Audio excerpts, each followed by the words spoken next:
Queridos, vamos abrir o nosso livro. Peguem suas Bíblias e também o livro, Nascidamente. Vamos abri-lo na página de número 81. 81.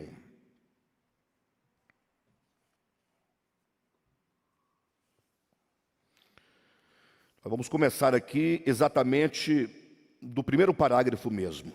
Perfeito? Mas antes eu quero só contextualizar o que nós estamos falando, porque nós estamos falando nesse momento sobre o pecado original, sobre o conceito de hamartia, que é a palavra grega para pecado, e chegamos então até a ideia de ego, né? De ego.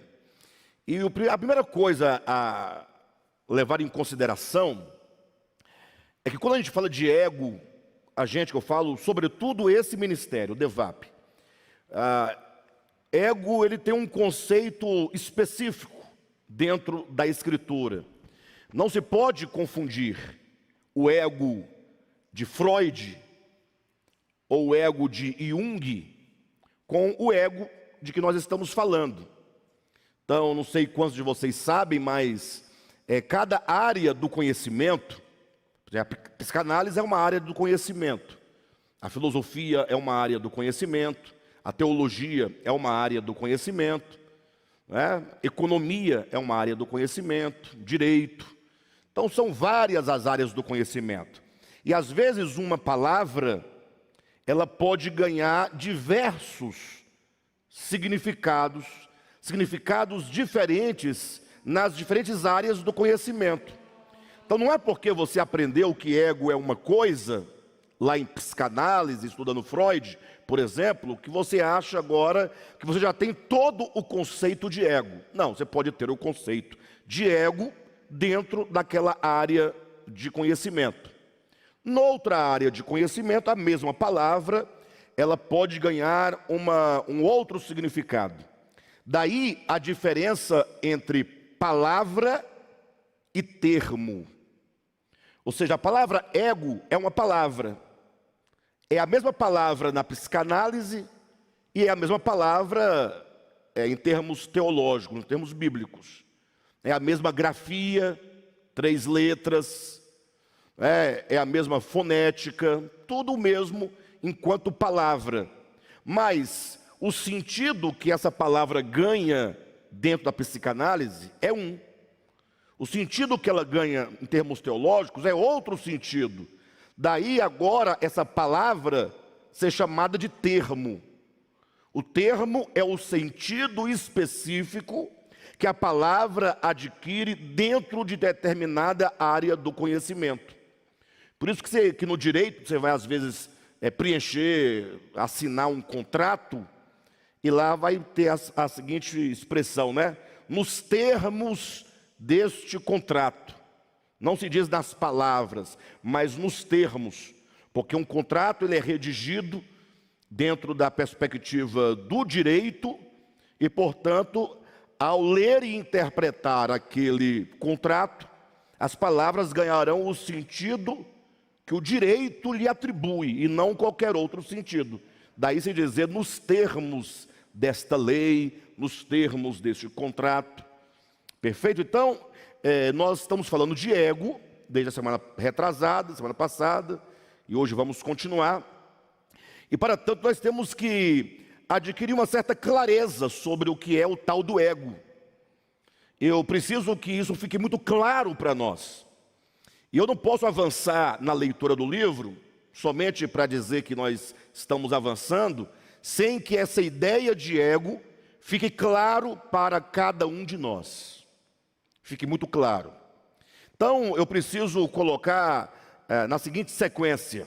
Vamos me acompanhar aqui nesse raciocínio, nessa exposição. Vou ler alguns versículos da Bíblia, para então nós entrarmos e continuarmos a nossa leitura, para que vocês tenham plena clareza sobre o que é o ego. Perfeito? Eu vou começar por um texto dos Evangelhos, está lá no Evangelho de Mateus, salvo engano, no capítulo 6, o versículo alguma coisa, vocês vão encontrar. Quando Jesus fala ali umas palavras um tanto estranhas no primeiro momento. E eu acredito que muitas pessoas tropeçam no entendimento das palavras de Jesus, que agora vou me referir, por serem palavras que carecem de um contexto maior para a sua compreensão. Jesus fala assim: olha, se a luz que há em ti forem trevas, quão grandes trevas serão? Em Mateus capítulo 6, quando Jesus fala que os olhos, ou no grego literal, se diz o olho, não os olhos, mas o olho é a lâmpada do corpo. O olho é a luz do corpo. Aí Jesus fala: ora, se a luz que há em ti forem trevas, quão grandes trevas serão? Olha que está a dificuldade desse texto. Nessa afirmação, se a luz que há em ti forem trevas. Porque nós temos aqui algumas informações. Primeiro, há uma luz em você. Esse é o primeiro ponto. Entendam claramente, dentro de cada um de nós há uma luz. O problema é que ele diz: essa luz que há em você, se essa luz for trevas. Aí você fala: puxa, mas como pode a luz ser treva? Se a luz não é treva. Porque me parece que a luz é o oposto de trevas, sim ou não? Mas então nós temos a primeira informação, que dentro de nós há uma luz, e em seguida ele diz que essa luz, que é luz, pode ser trevas. E se isso acontecer, quão grandes trevas serão? Daí há um outro texto, agora no Evangelho de João, vocês vão somando as informações, para que ganhe significado, sentido.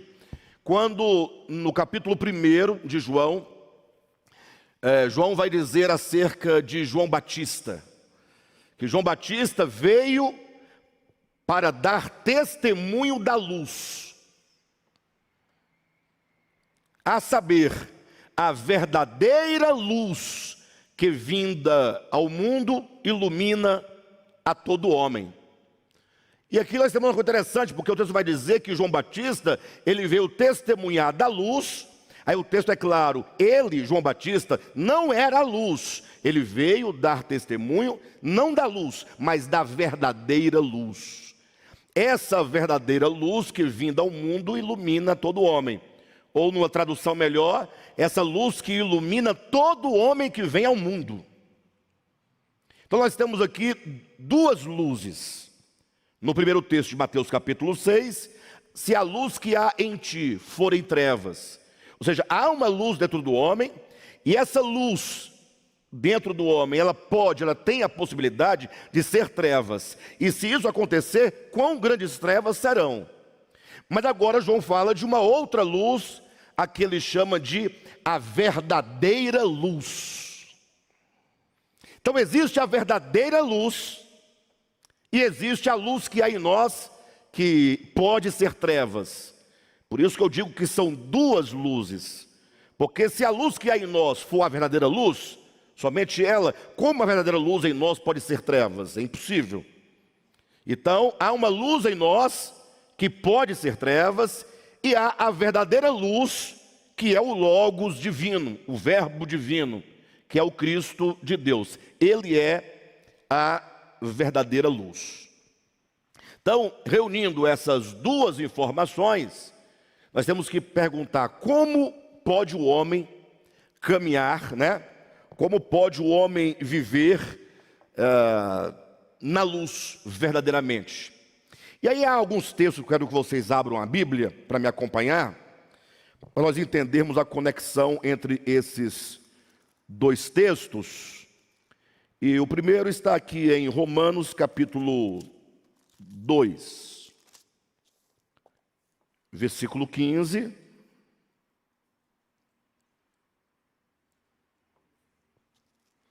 E depois Romanos capítulo 9, versículo 1.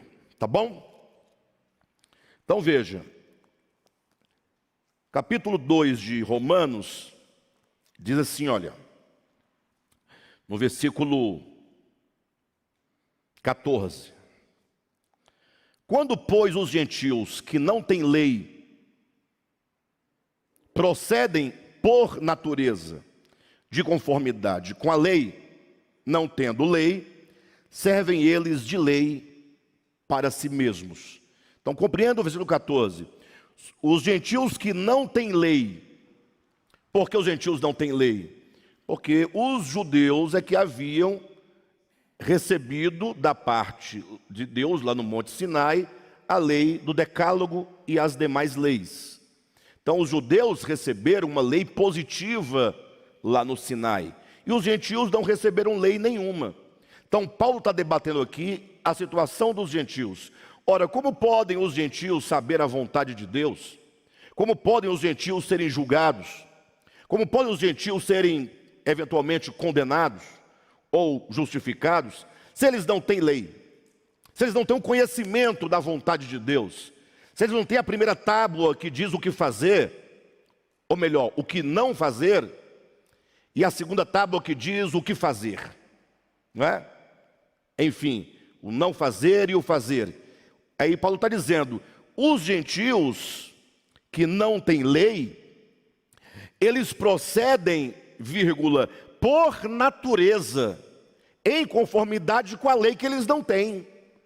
Como é que alguém pode andar em conformidade com uma lei que ele próprio desconhece? Paulo diz, por natureza. Ou seja, Deus, antes de dar a lei no Sinai, Ele proveu uma lei natural dentro do homem e dentro de cada homem. Então não importa onde o homem tenha nascido, quando ele tenha nascido, que tipo de acesso ele teve a alguma informação, mas na própria natureza humana, Deus já deixou ali o registro da sua lei no interior de cada homem. Por isso o versículo 15 vai dizer, estes, no caso, os gentios, mostram a norma da lei gravada no seu coração, testemunhando-lhes também a consciência e os pensamentos, mutuamente acusando-se ou defendendo-se. Então aqui agora nós temos essa informação. Deus colocou dentro do homem a sua lei inscrita dentro do homem, desde o primeiro homem.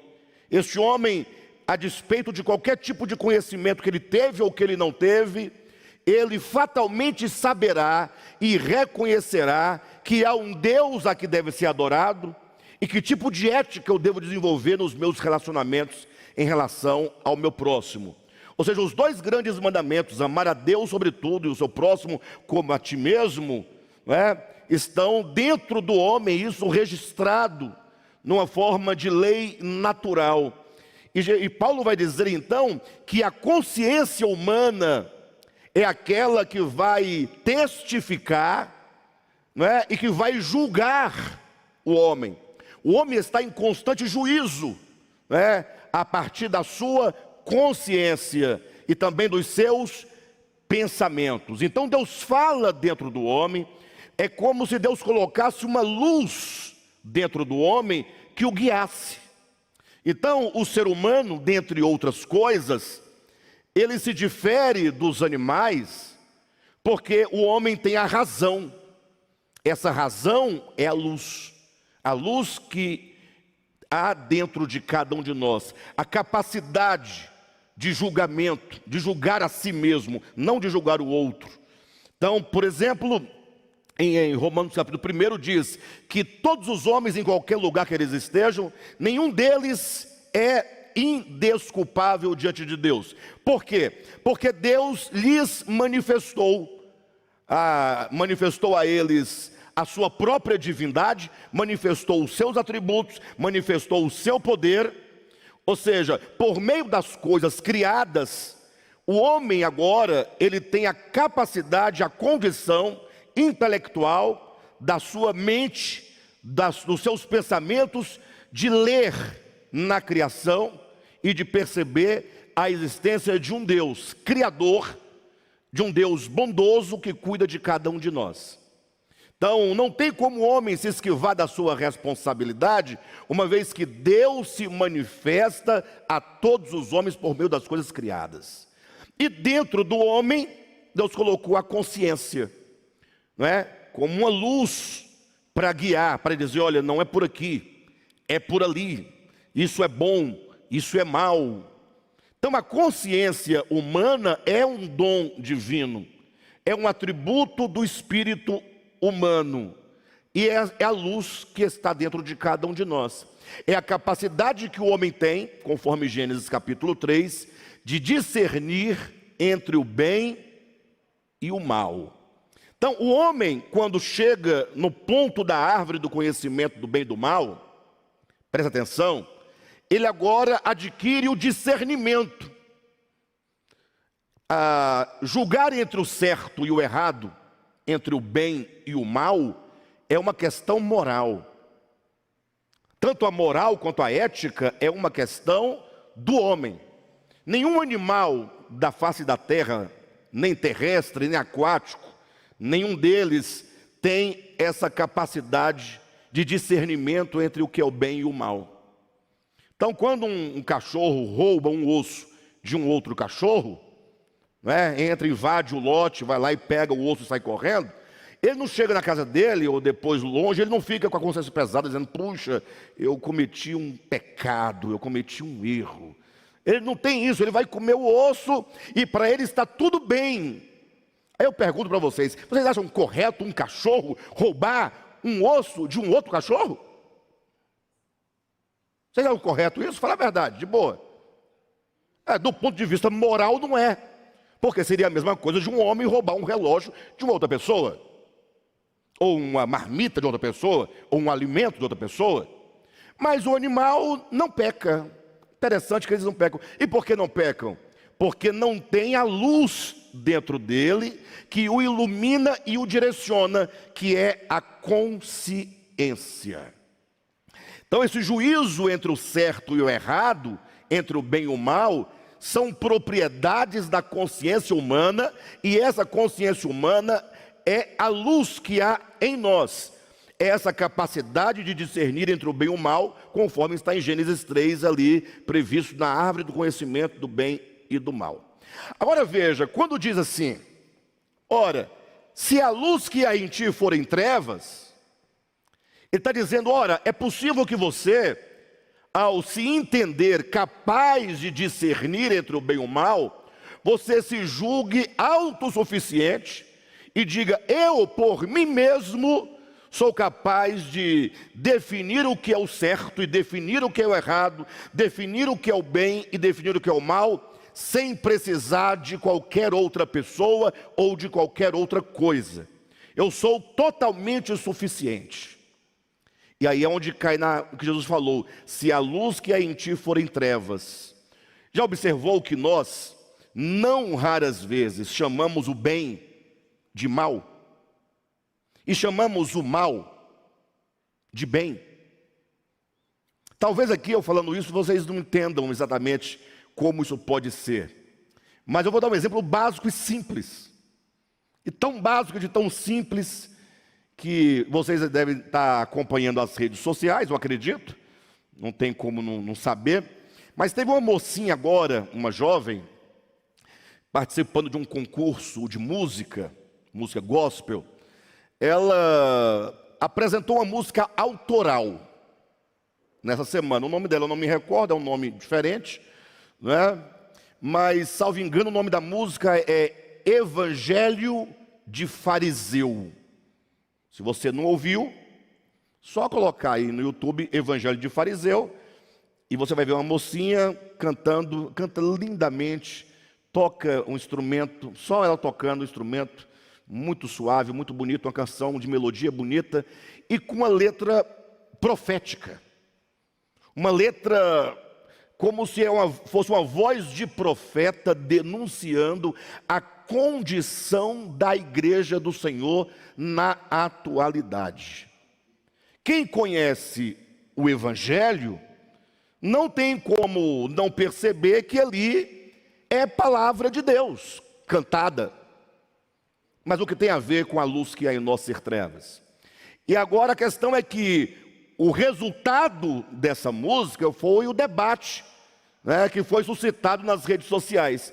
E aí nós vimos pastores, líderes, condenando a música. Ora, dizendo isso aí não é louvor a Deus, isso não é palavra de Deus, isso é crítica social, já foi para o lado da política. Agora, por que um pastor falaria isso de uma música que, se você ler Mateus capítulo 24, ou melhor, Mateus capítulo 23, está tudo lá, o próprio Jesus falando acerca dos fariseus, como eles viviam, né, da hipocrisia deles. Ou seja, é o problema que quando alguma coisa me afeta diretamente, ao invés de eu me humilhar e de reconhecer diante de Deus que de fato estamos errados, que precisamos de arrependimento, que precisamos de mudança, não. Eu agora vou usar minha capacidade de discernimento entre o bem e o mal, e eu agora vou julgar o bem chamando-o de mal. A música que deveria ser uma grande bênção, não, isso aí é um mal. Isso aí é tal. Então, quando o homem, ele começa a fazer uso das suas próprias faculdades, no caso da sua razão, da sua consciência, sem o auxílio da verdadeira luz, a luz que há nele, que é a sua própria razão e consciência, serão trevas.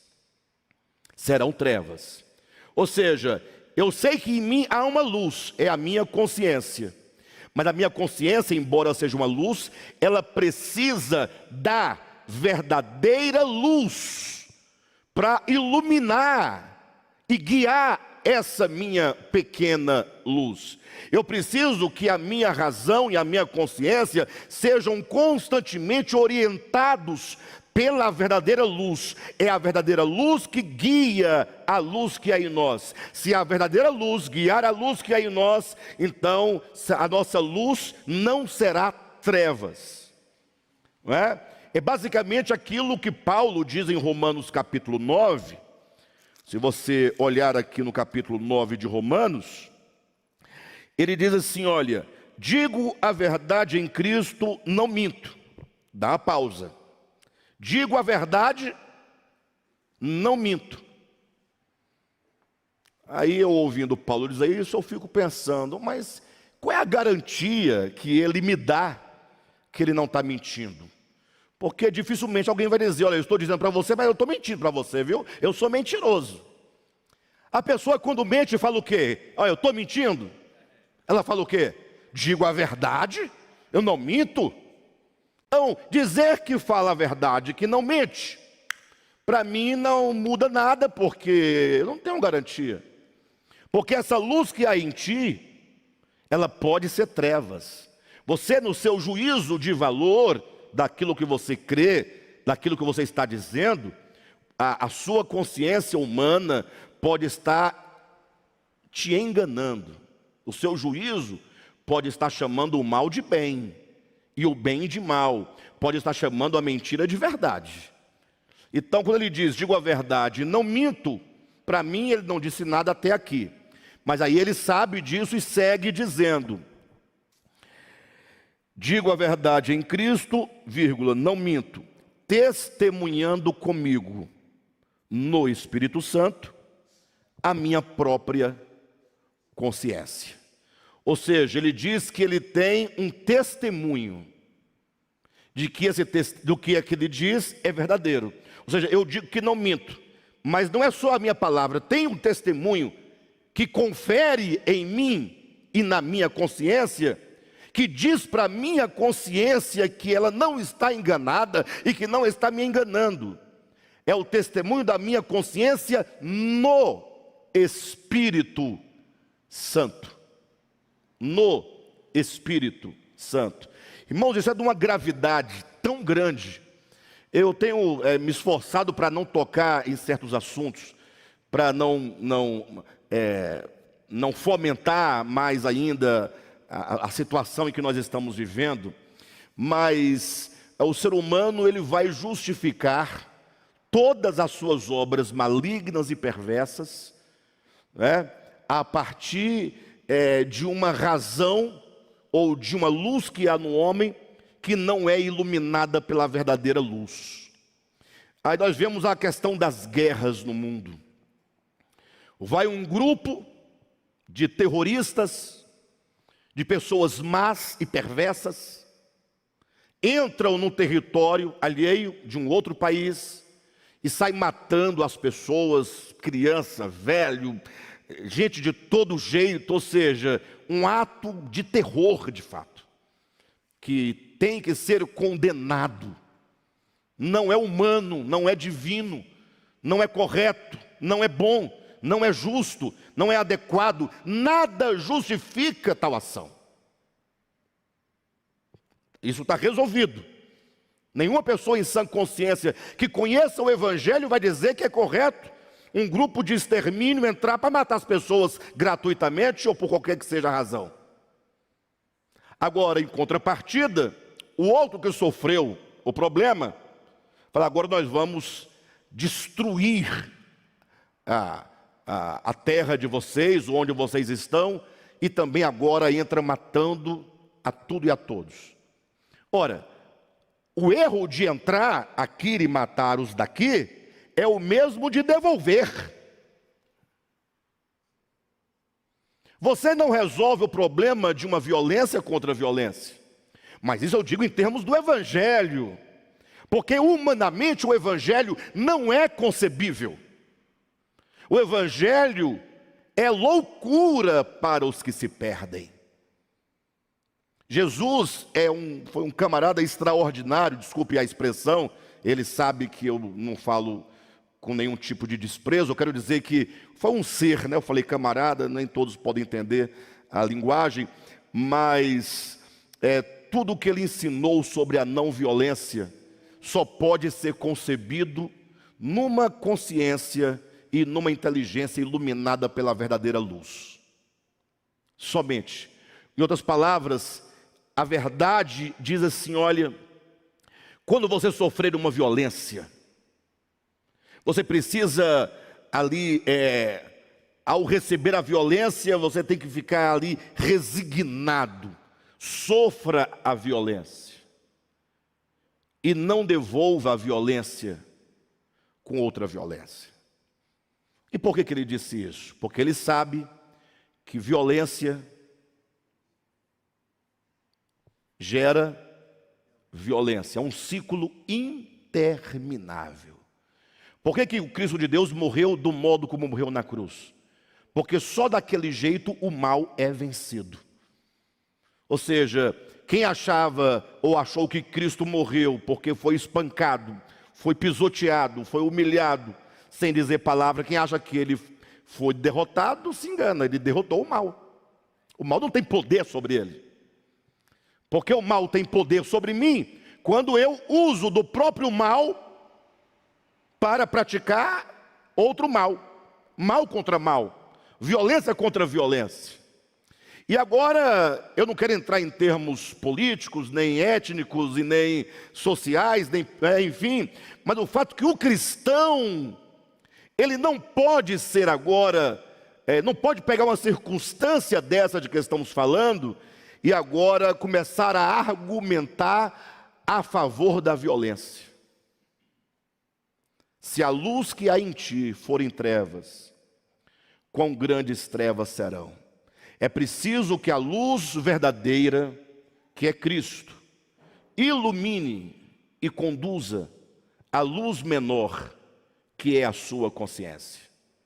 E a sua consciência seja sempre orientada pela consciência cósmica, suprema, divina, o Logos, que é o próprio Deus. Não é? É isso que Paulo quis dizer quando ele fala em Romanos, no capítulo 8, salvo engano, versículo 8, deixe-me ver, não é Gálatas 5:25, eu tinha anotado aqui, Gálatas 5:25, olha o que ele diz aqui, outra palavra que carece de esclarecimento. Se vivemos no Espírito, vírgula, andemos também no Espírito. Estranho, né? Se vivemos, andemos. Parece que viver não é superior a andar. O que é maior, viver ou andar? Na opinião de vocês, o que é maior? Eu vivo no Espírito, então por que eu tenho que andar no Espírito? Parece que é uma coisa meio sem lógica. Mas quando ele diz, se vivemos no Espírito, ele está dizendo, não é possível que nenhuma criatura viva ou exista fora do Espírito. Tudo está no Espírito. Impossível não estar nele. Nele vivemos, nele nos movemos, nele existimos, no Cristo de Deus. Entendem isso? Então, se você é próprio e é natural do Espírito onde você vive, ele quer dizer, agora ande também em conformidade com esse Espírito. Alinhe o seu coração e a sua consciência nesse Espírito no qual você vive. É preciso que haja essa conexão, né? Ontem aqui na aula de leitura, nós falávamos de uma música, a música Gita, não é? E eu fiz uma breve e rápida exposição, só em termos de exemplo, e aí falei um pedaço da letra, mas deixei escapar a parte mais importante da letra, né, que o Gilson logo em seguida me fez lembrar, e agora talvez eu não me lembre. Mas eu lembro sim, é aquela parte que o eu poético, né, o eu lírico, que é a voz que está falando com alguém, diz assim, olha,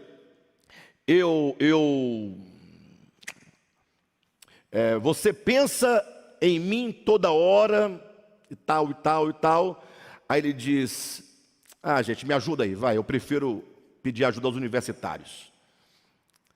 Eu quero aquela parte que diz, eu estou em você, mas você não está em mim. Um pouquinho antes, para dar o sentido.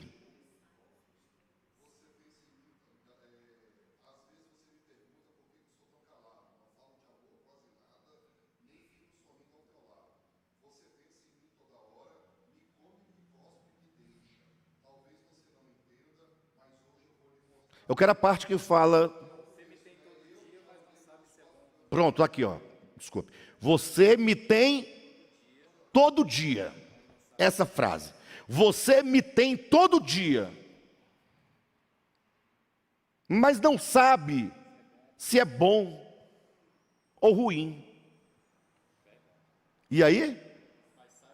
Mas saiba que eu estou em você, mas você não está em mim.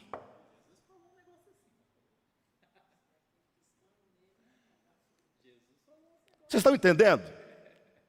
Vocês desculpem eu trazer esses poetas profanos, mas os profetas profanos estão falando melhor e mais que os pastores de modo geral, que só falam em dinheiro, dinheiro, dinheiro, dinheiro, dinheiro, dinheiro.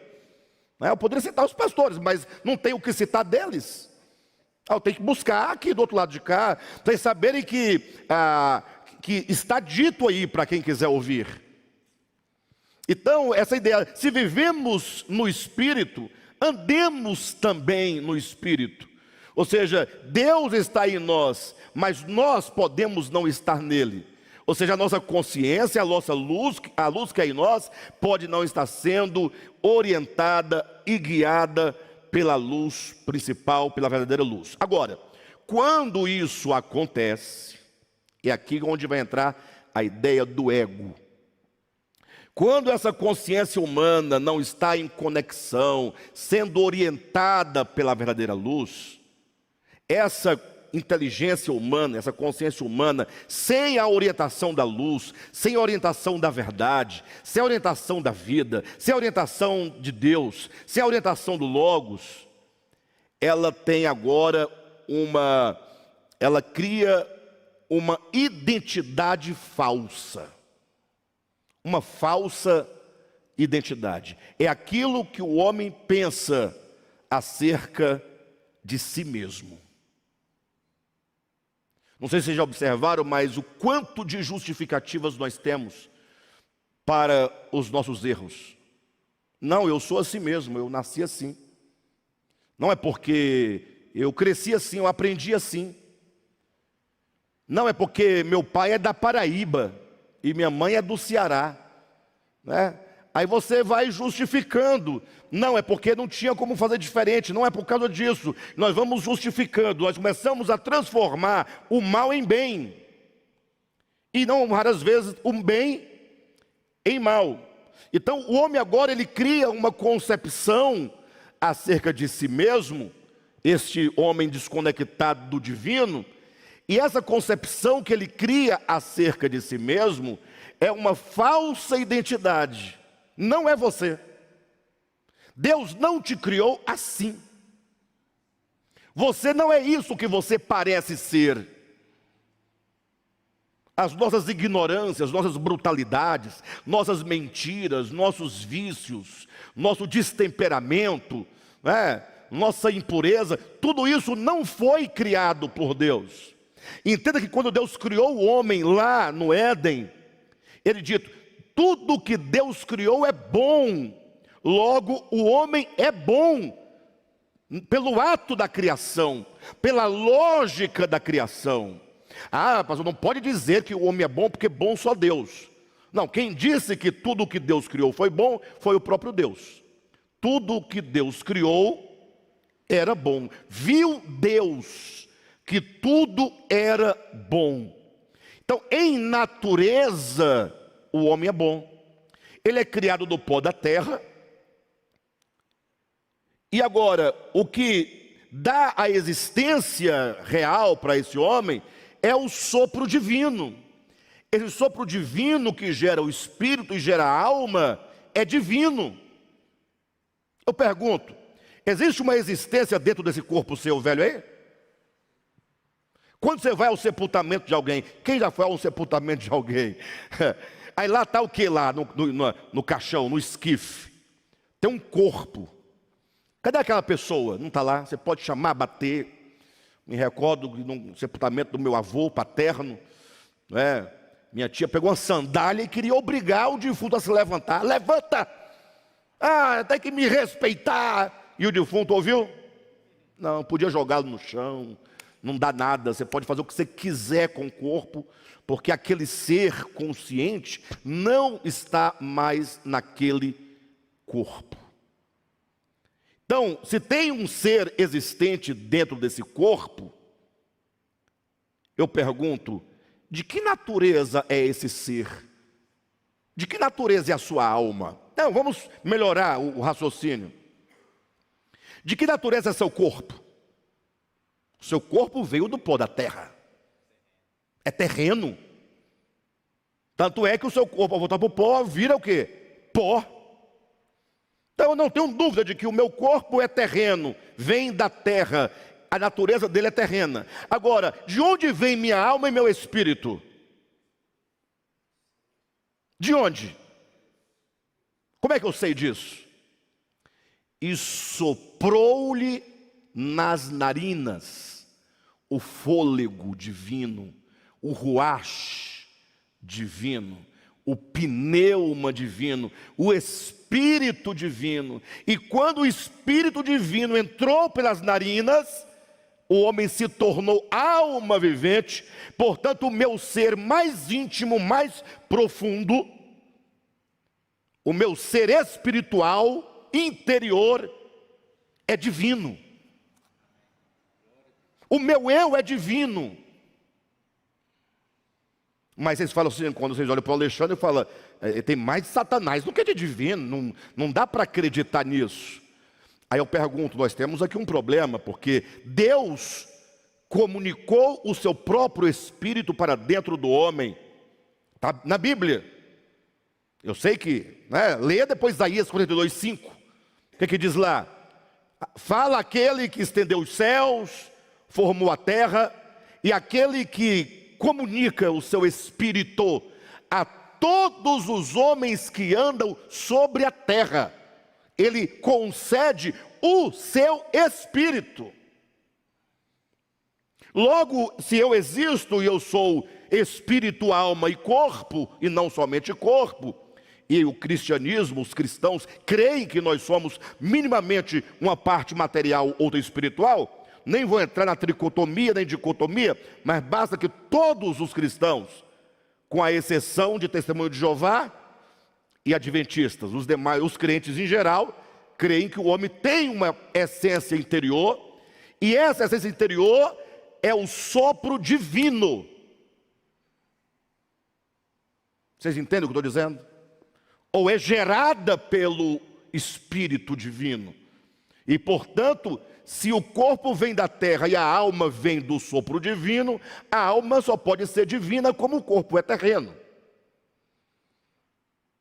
Logo, o meu eu mais íntimo, uma expressão estranha, mas é a melhor que tem para se usar, a quintessência do ser humano.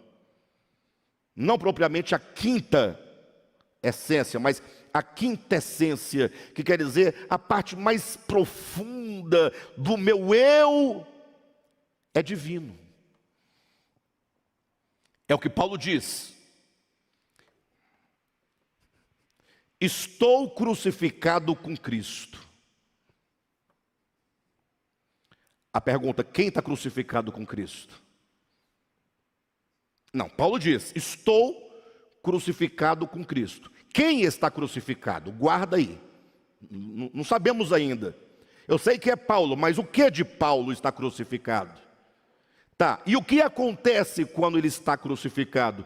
Ele diz, estou crucificado com Cristo. Logo, consequentemente, uma vez que eu estou crucificado, não sou eu quem vive.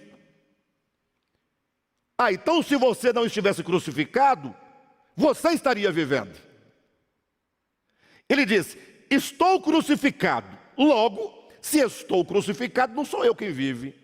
Porque estou crucificado, crucificado não vive, está morto. Logo, já não sou eu quem vive. Mas quem vive? Cristo vive em mim. Então, quando Paulo foi crucificado com Cristo, o Cristo que habita nele passou a viver. E o Cristo que habita nele passou a viver somente porque ele disse, está crucificado. Ou seja, ou vive você ou vive Cristo. Para Cristo viver em você, você tem que estar crucificado. Se você não está crucificado, Cristo, embora em você, ele não vive. Quem vive é você. Então, é como se fossem dois eus. É como se fosse, quem está entendendo? Ei, pessoal. Então, quem é esse que está crucificado? Para que o Cristo interior viva. Calma, só mais um versículo. Colossenses. Essa mensagem aqui é para colocar os crentes loucos, desesperados. E eu quero que eles fiquem desesperados.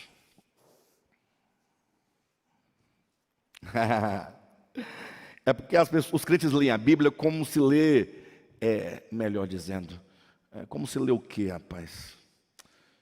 Porque gibi eles entendem, né? Acho que entende, né? Manual de, sei lá, bula de remédio, né? Capítulo 3 de Colossenses. Portanto,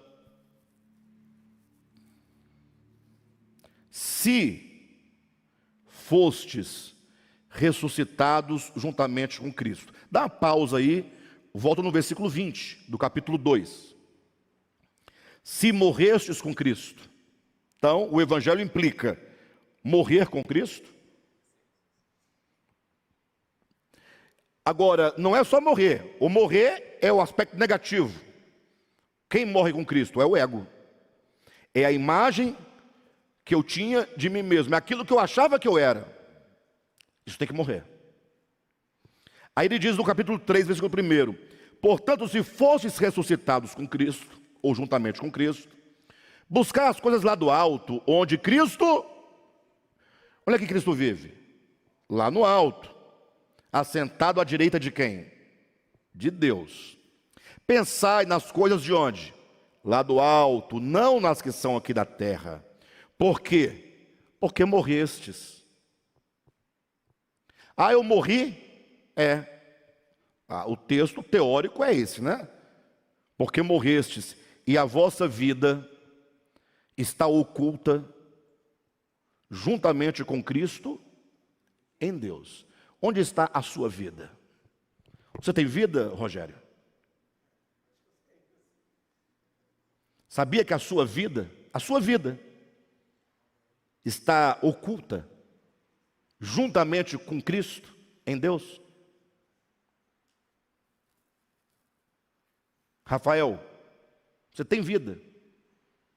A sua vida está oculta juntamente com Cristo em Deus. Meio confuso, né?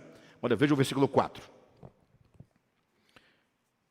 Quando Cristo se manifestar, então vós também sereis manifestados com Ele em glória. Amém? Quando Cristo, tem vírgula aí?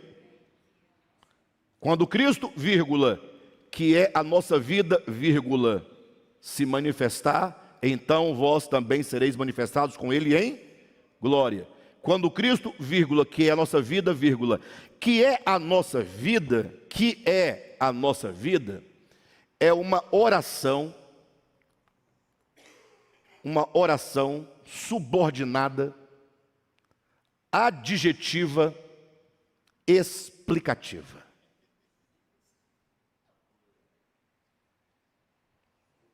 Entenderam? Não, né?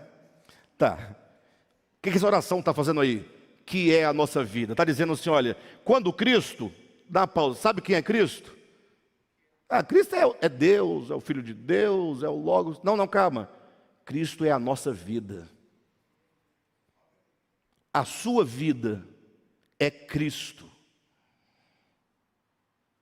Quem acha que estamos falando de nova era, porque essa é a acusação, o Cristo interior que habita em nós, porque crente gosta de Deus longe.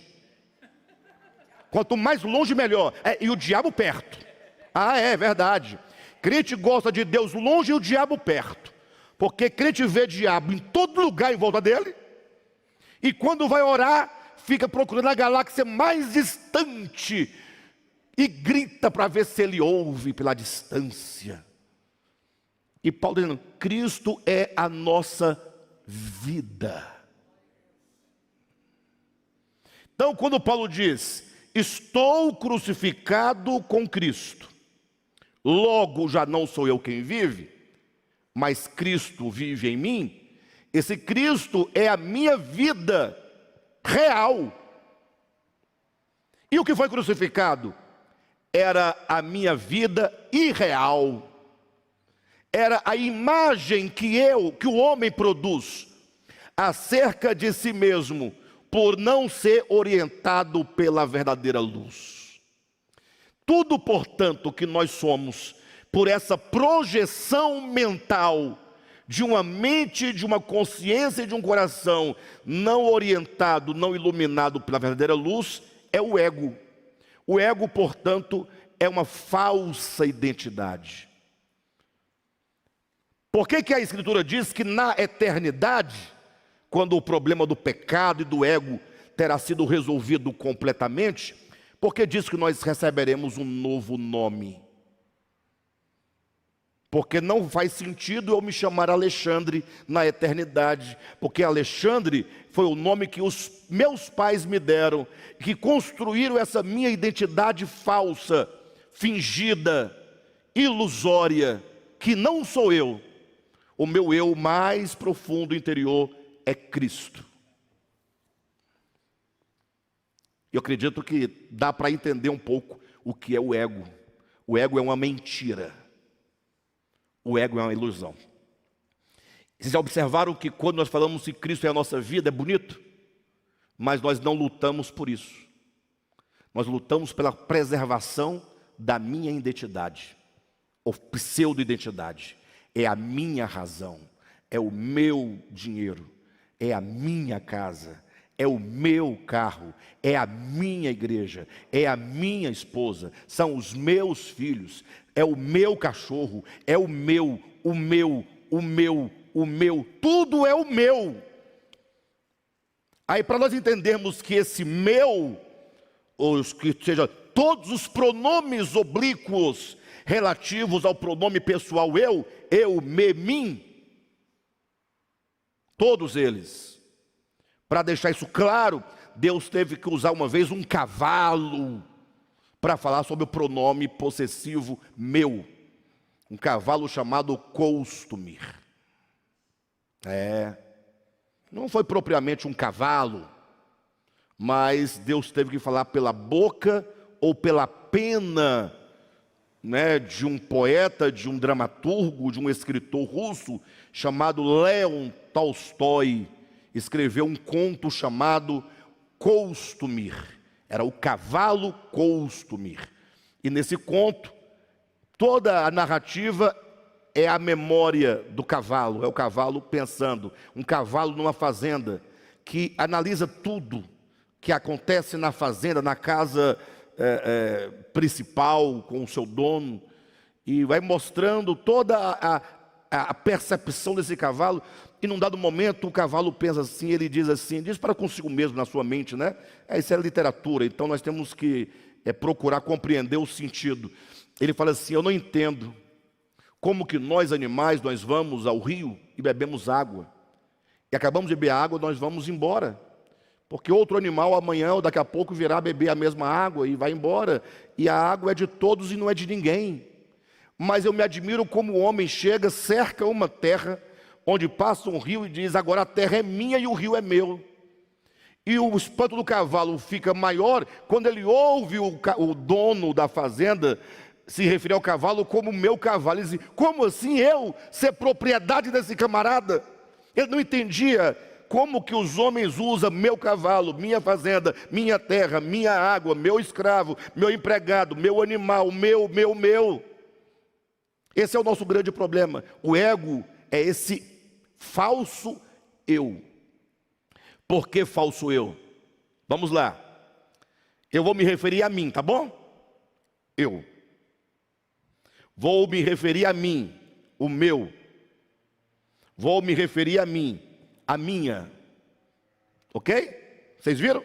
Agora, Anderson, por gentileza, refira-se a você. E? Tá. Ele é eu? Você é o quê? Você é? Fala. E eu sou o quê? Eu. Se eu sou eu e ele é eu, não tem eu. Concorda ou não? Como é que eu sou eu, ele é eu, tu é eu, todos são eu? Gramaticalmente é fácil resolver esse problema, tá? Mas do ponto de vista da essência orgânica não tem como. Por isso que só existe um único eu verdadeiro. O eu sou. Assim que o próprio Deus se identifica. Moisés pergunta: quando me perguntarem qual o teu nome, o que eu respondo? Ora, diga que o eu sou mandou. Ora, mas como eu sou? Faraó vai ficar louco, desesperado, porque tu dizes que é, e ele vai dizer que ele também é, e eu sou, e quem se referir a si mesmo sempre vai dizer eu. Não, só existe um único eu sou. Quando esse Deus se fez carne, ele disse: eu sou. O Cristo de Deus referiu-se a si mesmo como o eu sou. Se Deus é o verdadeiro eu, logo já não sou eu quem vive. Logo, se este eu que eu chamo de eu tem que ser crucificado, não é eu, é ego. E qual é a razão de todos os nossos traumas, de todas as nossas lutas, de todas as nossas guerras? A minha terra, a minha propriedade. Qual é o problema entre marido e mulher? Onde é que se dá? Eu, não, você não, eu. A minha razão, a sua razão. É o conflito. Isso, numa escala menor, você pode colocar em escala planetária. Bem, foi claro sobre o que é esse ego, pessoal? Tá bom, eu acredito que eu não consigo explicar mais do que isso, pelo menos hoje. Mas vamos ler mais uma linha do livro, para não dizer que não estamos lendo o livro, né, pessoal? Vamos pensar, você não está mais lendo o livro, Alexandre, você pode parar com isso. Página 81, uma vez compreendido isso, diz assim, olha, primeiro parágrafo da página 81. Essa máscara do engano se encarna de tal modo no homem, que este, o homem, pensando ser o que não é, passa a viver a dissimulação de uma personalidade ilusória chamada ego. O verdadeiro eu do ser humano é o seu Cristo interno, vida e luz, que o faz existir e lhe ilumina a consciência. Foi isso que eu expliquei agora para vocês. Quando o homem é liberto do eu fictício, por meio da cruz de Cristo, pode ele declarar como Paulo: estou crucificado com Cristo, logo já não sou eu quem vive, mas Cristo vive em mim. Olha como ficou claro agora, dá para compreender claramente esse texto, não dá? Enquanto isso não acontece, enquanto o meu eu, que eu chamo de eu, mas que é ego, não for crucificado, enquanto isso não acontece, o ego, a falsa imagem que o homem tem de si mesmo, oculta a sua verdadeira identidade, agora desconhecida e ignorada por causa das trevas, e o faz agir de si e para si mesmo, em detrimento a Deus e a toda a sua criação. Assim, todas e quaisquer ações humanas, preste atenção, todas e quaisquer ações humanas, produzidas pela força motriz do ego, constituem-se pecado. É para matar, pessoal. Para. Toda e quaisquer ações, não importa qual, produzidas pela força motriz do ego, constitui-se pecado. Querem a prova? Orar é pecado? É pecado. Ou seja, depende, né? Depende. Muito bem. Jesus fala assim, olha, quando vocês orarem, não orem como oram os fariseus. Os fariseus oravam. Mas Jesus fala, quando vocês orarem, não façam como eles. Não orem como eles oram. Porque eles oram em pé nas praças para serem vistos pelos homens. Logo eles já ganharam o seu galardão, a sua recompensa. Ou seja, o que eles queriam orando em pé na praça? Queriam ser vistos? Foram vistos? Está aí, essa é a sua recompensa. E a oração foi para onde? Para lugar nenhum. Essa oração que procede do ego é pecado. Errou o alvo da sua existência. A oração não tem sentido quando ela visa alimentar o meu ego. Irmãos, com todo respeito à história de cada um, de todo mundo, mas eu sempre fui um camarada muito sincero com Deus. Sempre. E já houve época da minha experiência cristã de eu orar muito. Vigílias inteiras, ou campanhas de dias inteiros, no monte, isolado, sozinho, clamando. Eu estava com verdade, eu não estava mentindo para ninguém. Mas, e o que eu queria, na verdade? Eu queria poder de Deus. Queria poder. Queria ser usado por Deus. Usado. E na minha simplicidade, eu nunca imaginei que eu queria isso para me mostrar. Não, eu só achava que esse era o caminho. Eu queria. E eu me recordo de uma situação em que eu ia pregar à noite, num determinado lugar, e eu passei o dia inteiro em jejum, recolhido no monte em oração, para de lá eu ir pregar. Então, poxa, um dia inteiro de jejum, no óleo. Eu tinha honestidade. Verdade, eu não estava com sacanagem, não. Não. Acreditava naquilo. Jejum e oração, clamando, lendo a palavra, orando, pedindo, Senhor, usa, tal. Fui pregar, comecei a pregar. Pregação vazia, nada. Eu procurava, as palavras fugiam, a lógica fugia, o versículo fugia, dando tudo errado, você começa a suar, aí dando um suor frio nas mãos, uma coisa, os irmãos, todo mundo te olhando, esperando alguma coisa, não sai nada.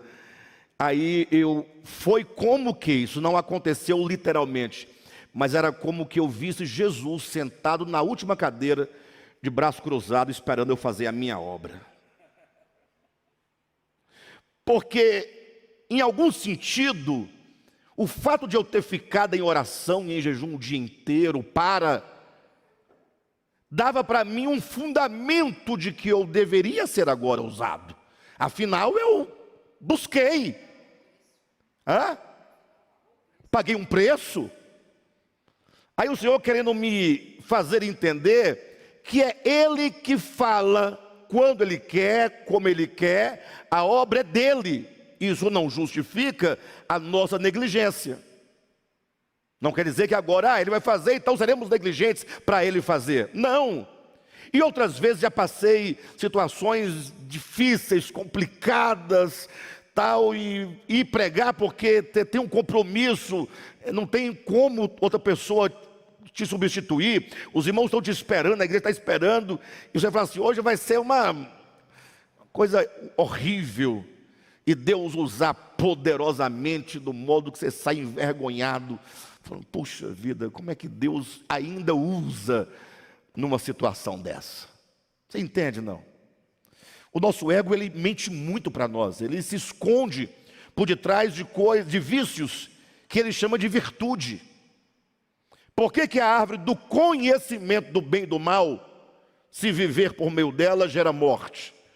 Por quê? Porque você vai fazer da sua capacidade de discernir entre o bem e o mal, a sua capacidade em si mesmo de se autodirigir e orientar-se não pela luz verdadeira, mas orientar-se pelos seus sentidos.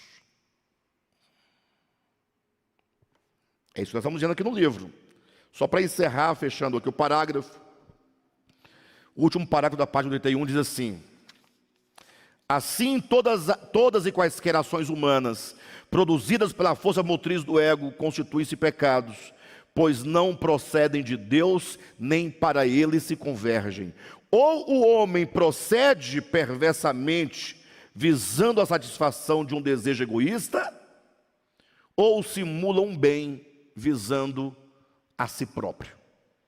Então o pecado não é só o negativo, é o positivo também. Orar é positivo, mas se você ora como os fariseus, é pecado. Jejuar é positivo ou negativo? Poxa, é positivo. Mas se você jejua como os fariseus, é pecado. Dar esmolas, ofertas, ajuda, é positivo ou negativo? Mas se você o faz como fazem os fariseus, é pecado. Por quê? Porque a raiz de tais atitudes, ainda que conceitualmente sejam positivas, tem a sua origem no ego. Tudo que procede do ego é pecado.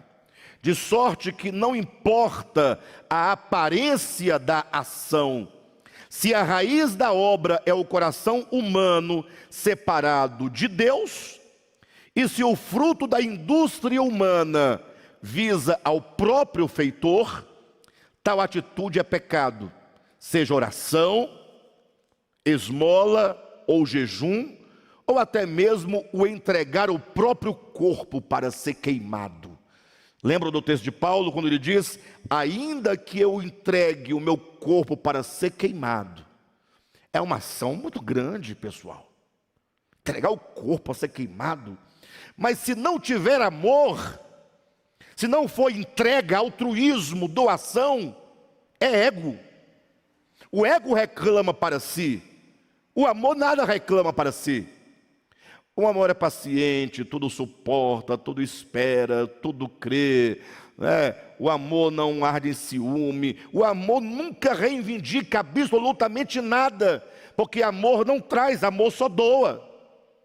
Agora, se eu entrego o meu corpo a ser queimado, e a raiz não é o amor, não é altruísmo, não é doação, sem nada avisar, se eu quero ainda que seja o céu como recompensa, é ego, logo é pecado. E tudo que não tem o amor é pecado. Por isso que é dito que tudo que tem a sua origem, sua raiz no ego, é pecado. Se não procede do amor, que é puro altruísmo, tal empreendimento é hamartia, pois errou o homem, o alvo da sua existência. Amém? Vamos parar por aqui, né? Nosso horário já acabou. Eu espero que hoje nós tenhamos avançado um pouco mais na compreensão. Às vezes acontece de a gente já até saber o conceito, o que é o ego, mas às vezes nós não temos o caminho de construir o conceito, e esse caminho foi dado hoje nessa ministração. Então, se você ouve depois outra vez, 2 vezes, 3 vezes, 4 vezes, e veja quais foram os passos que nós fomos construindo para entender como esse ego nasce, né? O que ele significa, desde a ideia de que a luz que é em nós, que é a consciência, a verdadeira luz, que é Cristo, que deve conduzir e orientar essa luz menor, a árvore do conhecimento do bem e do mal, etc. Tudo isso vai gerar esse conceito mais claramente em nós. Tá bom, queridos? Obrigado por terem vindo, obrigado aos irmãos de casa por terem ficado até agora.